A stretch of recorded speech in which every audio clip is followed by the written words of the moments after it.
আসসালামু আলাইকুম। চাকরির পরীক্ষায় মহাবিশ্ব থেকে যে ধরনের প্রশ্ন পরীক্ষায় এসে থাকে এরকম 70টি প্রশ্ন আমরা সমাধান করব সমাধানে এসআর স্টাডি কেয়ার। তো চাকরি পরীক্ষার জন্য এক্সক্লুসিভ সব প্রশ্ন পেতে আমাদের ফেসবুক পেজটি ফলো দিয়ে রাখবেন এবং এসআর স্টাডি কেয়ার ইউটিউব চ্যানেলটি সাবস্ক্রাইব করে রাখবেন। 1 নম্বর প্রশ্ন, গ্যালাক্সি শব্দের বাংলা পরিভাষা কি?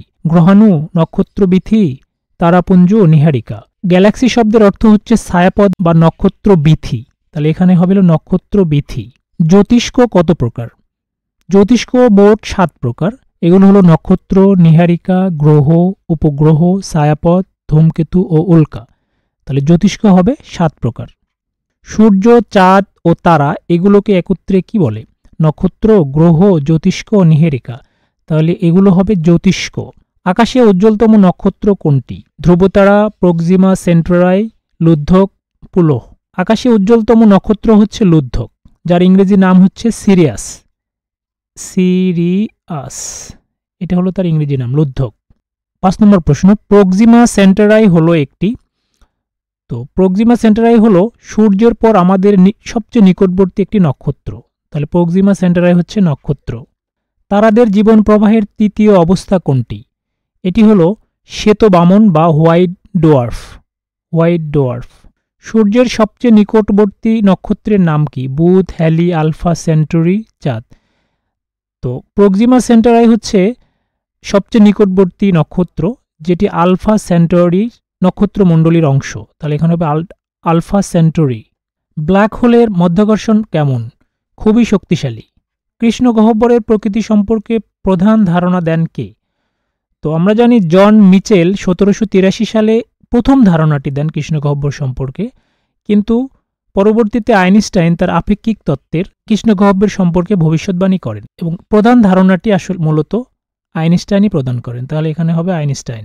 কৃষ্ণ গহ্বরের বৈশিষ্ট্য কেমন? ঘনত্ব অত্যন্ত বেশি, ভর অত্যন্ত বেশি, মহাকর্ষীয় ক্ষেত্র অত্যন্ত শক্তিশালী, ওপরের সবকটি। এটা হবে ওপরের সবকটি।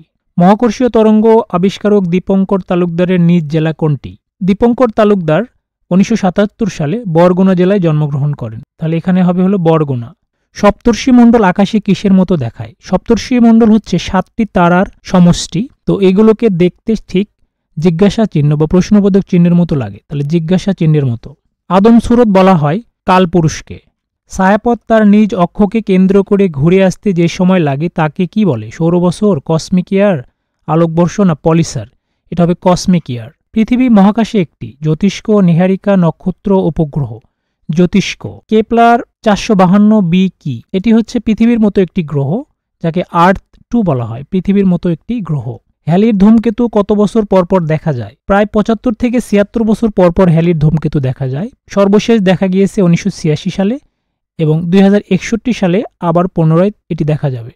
তাহলে এখানে হবে 76 বছর। 18 নম্বর প্রশ্ন, হ্যালির ধূমকেতু আবার দেখা যাবে কবে? তো হ্যালির ধূমকেতু আমরা জানি সর্বশেষ 1986 সালে দেখা গেছে এবং আবারও দেখা যাবে 2061 অথবা 62 সালে। তাহলে এখানে 62 আছে, 2062।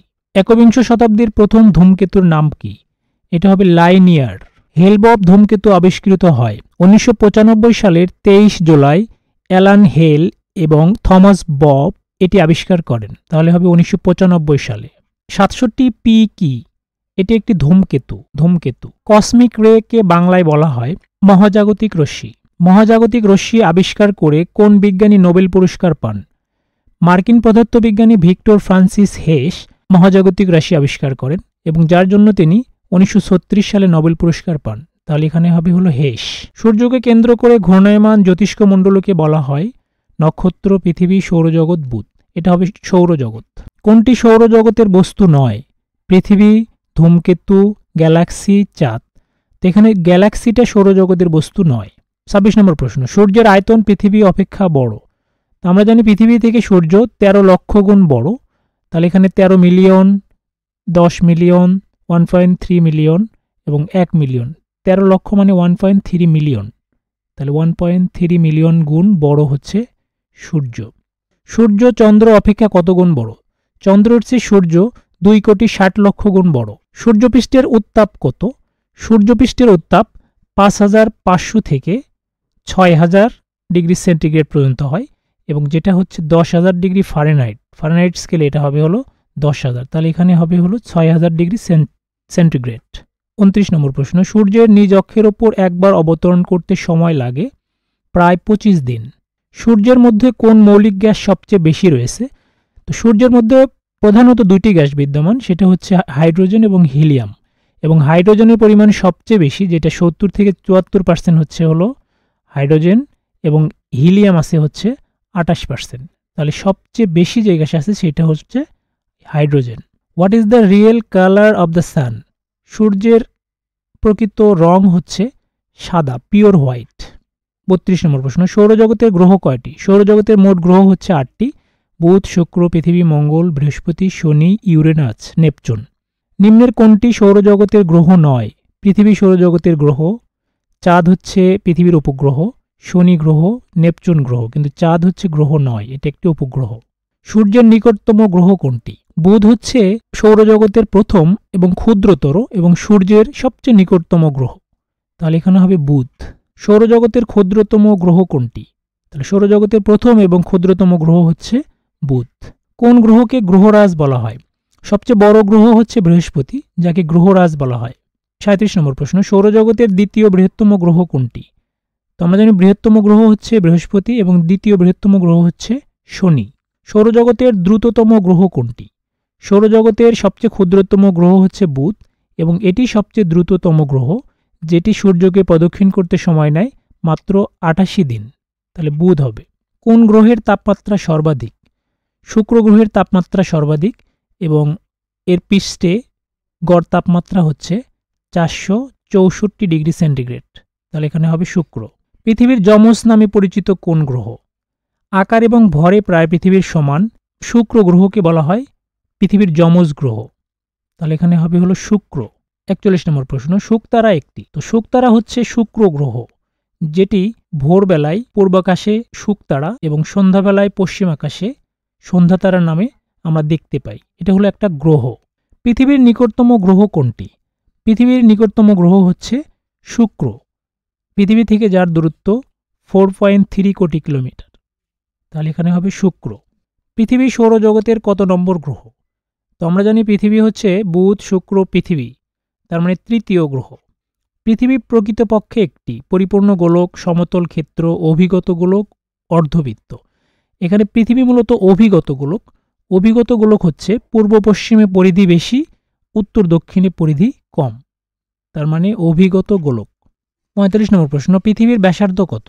এটা হবে 6434 কিলোমিটার। পৃথিবীর উত্তর দক্ষিণে ব্যাস কত? 12709 কিলোমিটার।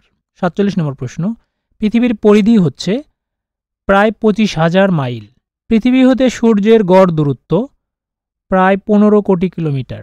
সূর্য থেকে পৃথিবীতে আলো আসতে সময় লাগে 8.32 মিনিট, অনেক জায়গায় 8.20 মিনিটও দেওয়া আছে, তাহলে এখানে হবে 8.32 মিনিট, 8 মিনিট 32 সেকেন্ড।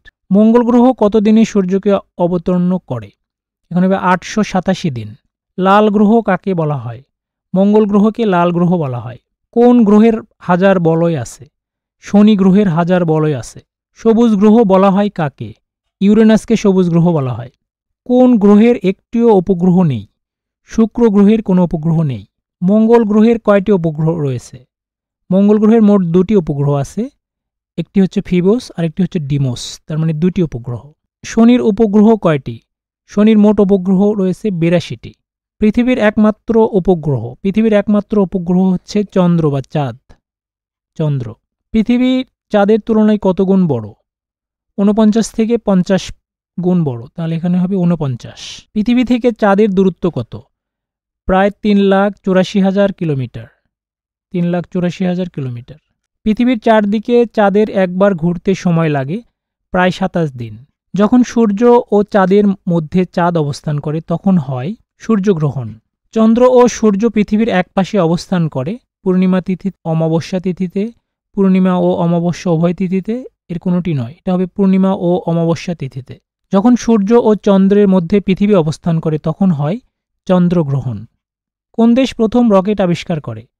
প্রাচীন আমলে প্রায় 10 শতাব্দীতে চীন প্রথম রকেট প্রযুক্তি আবিষ্কার করে, তাহলে এখানে হবে চীন। প্রথম কৃত্রিম উপগ্রহ উড্ডয়ন করে কোন দেশ? সাবেক সোভিয়েত ইউনিয়ন, বর্তমান রাশিয়া 1957 সালের 4 অক্টোবর স্পুটনিক 1 নামে প্রথম কৃত্রিম উপগ্রহ উড্ডয়ন করেন? তাহলে এখানে হবে হলো রাশিয়া। মহাশূন্যে উৎক্ষিপ্ত প্রথম কৃত্রিম উপগ্রহের নাম কি? সাবেক সোভিয়েত ইউনিয়নের স্পুটনিক 1, তাহলে স্পুটনিক। প্রথম মহাকাশচারী ব্যক্তিকে? ইউরি গ্যাগারিন 1961 সালের 12 এপ্রিল প্রথম তিনি ভস্টক 1 নামক মহাকাশযানে চড়ে পৃথিবীর কক্ষপথ প্রদক্ষিণ করেন। তাহলে প্রথম মহাকাশচারী ব্যক্তি হবেন ইউরি গ্যাগারিন। নাসা এর সদর দপ্তর কোথায়?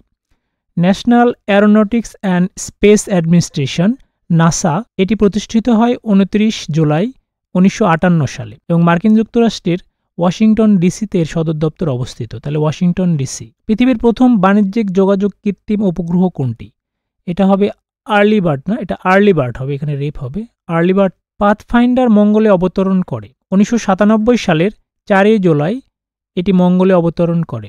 তাহলে 1997 সালে। ভিডিওটি যদি ভালো লেগে থাকে অবশ্যই চ্যানেলটি সাবস্ক্রাইব করবেন, ভিডিওটিতে লাইক, কমেন্টস এবং শেয়ার করবেন এবং কমেন্ট বক্সে ডান লিখতে ভুলবেন না। ধন্যবাদ।